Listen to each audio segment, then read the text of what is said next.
twaje kuhageza. nimuze twishime Kuko twacunguwe.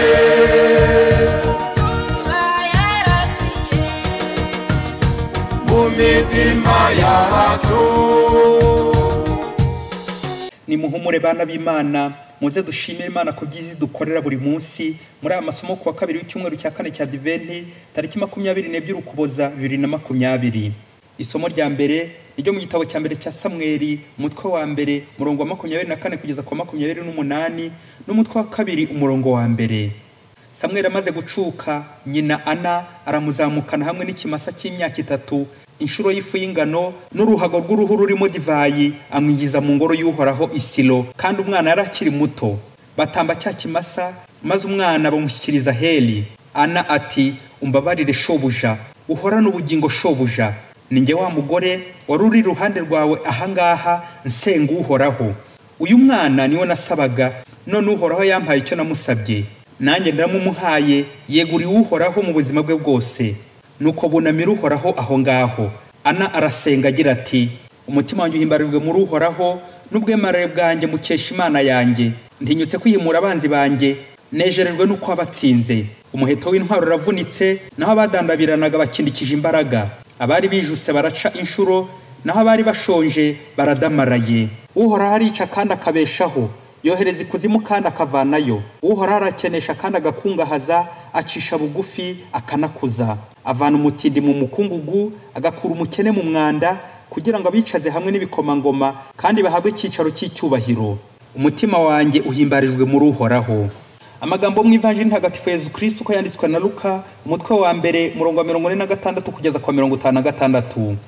Muri icyo gihe Mariya asingiza Imana avuga ati, umutima wanjye urasingiza Nyagasani kandi uhimbajwe n'Imana umukiza wanjye, kuko yibutse umuja we utavugwaga.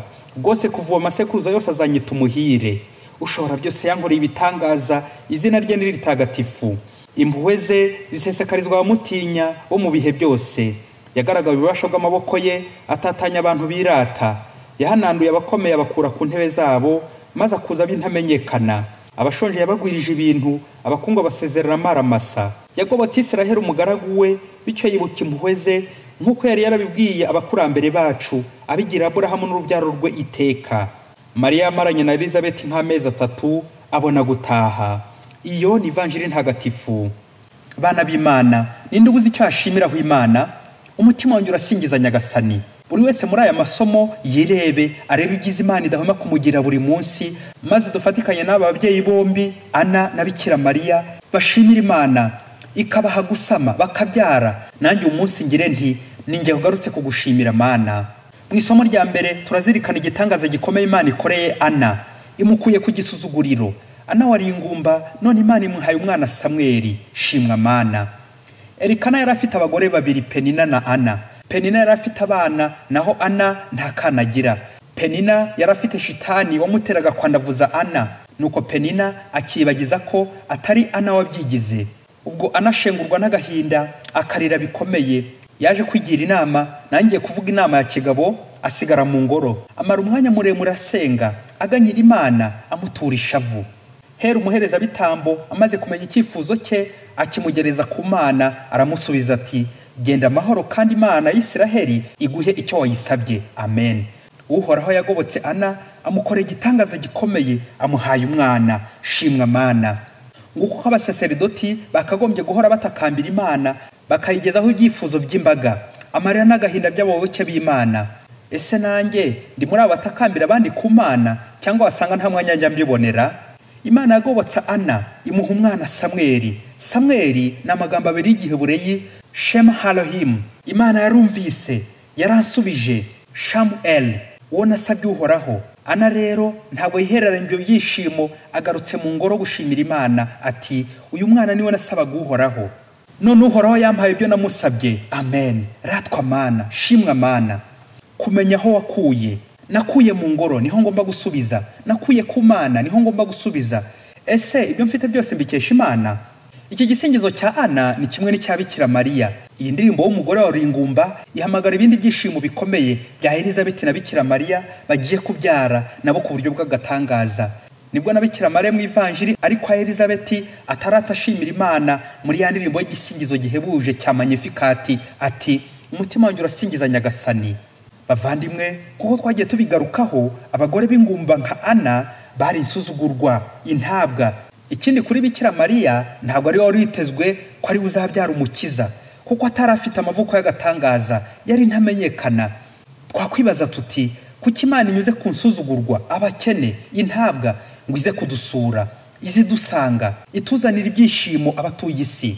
Igisubizo nuko ingingo y'ibyishimo n'ingingo y'ubukene bijyana. Imana iza kudusura dufite ibyo dukeneye, dukennye, kugira ngo duhirwe, twishime. Ese ngewe ni kangahe nongera kugaruka nka Ana cyangwa nka Bikira Mariya, kagaruka mu kiliziya ngafata akanya kumwiherero ngataraka nti ninjye ugarutse kugushimira Mana? Wasanga ndi muri babandi bihenura nkamera nkayanga shebuja arangiza kugaburira igahita ikandagira isahani bayigaburiyeho, nanjye nkaba nabi ndashima n'intanyurwa. Cyangwa wasanga mera nk'ayamazi ashyuha kibagirwa wabo wambeho. Umunsi umwe urugo rw'abakristo rwari rumaze imyaka 12 nta rubyaro, badasiba gutakambira Imana. Nuko baza gukorana isezerano n'Imana mu gihe cy'amatakira ngo murabyumva. Umugore ati, Mana, numpa umwana nanjye nzagushimira mugutura mu bihaye Imana. Nukuri Imana nunkura ku gisuzuguriro nanjye nzamugutura. Hashize iminsi mike Imana irabagaboka bahita babyara impanga, levrejimo. Wa mubyeyi aravuga ati, Mana, urabona nawe ko aba bana b'impanga batajya basigana. Byibuze Mana wongere umpe undi mwana atari impanga, kugira ngo abari we nzaguhaho ituro. Naho ubundi abo bombi mbaguhaye nanjye ntawe nasigarana, kandi barakunda ntibasigana. Abana baje gukura na n'ubu ababyeyi bategereje undi mwana ngo bari we bazaha Imana. Ye baba we, ese ngewe imihigo yose nahigiye Imana aho naba narashoboye kwihigura, cyangwa nakomeje kugundira no kwikanyiza ngo ntegereje ijyambere nyezatura Imana ngo nibwo nzayishimira? Ese mu rubyaro rwanjye hari uwo natuye Imana ku buryo bw'umwihariko, cyangwa meze nk'aho mubyeyi usabira abana biga mu iseminari ngo Mana utoremwe abakwiyegurira benshi ariko wanjye ubumuretse? Ye baba we, kuki mu byago ariho usenga wakwibonera ibyishimo n'ibisubizo n'amahoro ugaparika? Wa mugani ukakuzurizwaho ngo ushize impumu yibagirwa icyamwirukansaga. Nta bitangaza Imana yankoreye ariko nkaba narayiteye umugongo? Koko nkomeze kubarirwa mu ndashima? Cyangwa uwo mwanya mwiza no kwigana Ana na Bikira Mariya nkagaruka gushimira Imana? Ntawe buri icyo ashimira Imana. Uramutse ukibuze nuko wabaye ingayi n'umuhemu, warengejeho utwatsi kubyiza Imana yakugiriye uribagirwa. Lezengra, indashima. Mana, ninjye wari mu kaga ngeze ahakomeye, mu nzira z'inzitane. Ninjye wari urwaye mbabara nshavura, ninjye warokoye, ninjye wakijije, unkiza urupfu. Ninjye wari ufunzwe ndadiwe n'ingoyi z'ikuzimu, nshikamiwe, warambohoye. Shimwa Mana. Ninjye hoza ari intabwa mu byago bikaze, nari naraheze ndi kure yawe, warangaruje neza yawe Mana. Ninjye wari wihebye narabuze urubyaro, sinamenye uko wabigenje Mana, none ndahetse. Ninjye wagusabaga urugo, none narashinze ndakomeje kubera wowe Mana. Mana nagarutse kugushima ibyiza wankoreye, nihebye nzi ko nsinzwe none warankijije. Shimwa Mana. Mana warakoze. Bavandimwe, twifatanye na Ana ugarutse mu ngoro gushimira Imana. Turirimbe Magnificat na Bikira Mariya witeguye kutubyarira umukiza kuri Noheli. Nanjye ngire nti ninjye wagarutse kugushimira Mana. Mana warakoze. Amen. Padiri Masumbuko Ladislas wa Diocese ya Cyangugu. isi yose niyishime, Noheli nziza, haleluya. Twabonye umukiza, umwana w'Imana, atuzaniye agakiza.